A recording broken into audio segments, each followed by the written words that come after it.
increasingly, as I've moved along this recovery journey, I've realized that it is about trauma. When I look back at my life, it's also about not just trauma causing addiction, but trauma causing a dislocation of me from myself.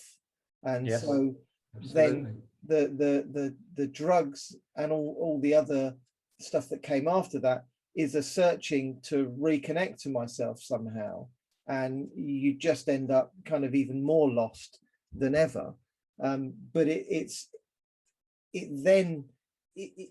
you, I guess what I found is the more we go down the road of the science, we look for a diagnosis. So we look for what's wrong with us. What's wrong with you?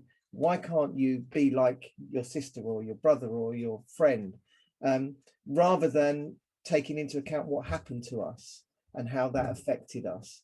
And when we start to talk about what happened to us and get our stories out there, actually we start to give other people permission to look at their own life and to look at their own stories, and they realize it's not that there's something wrong with me, it's just that things happen to me, and those things have caused me to react in a certain way. Someone else may not react in that way. I had I've got two sisters who are as far away from addiction as could be, but they went through the same traumas, but they dealt with it in a different way. I set up a website called Sharing Culture, which is about the healing of intergenerational trauma. And at the top of it is a quote from an Aboriginal lady called Dr. Carly Atkinson, who's chief exec of Wiali healing programs. Yeah. And the quote is, how many times have you heard, what is wrong with that person?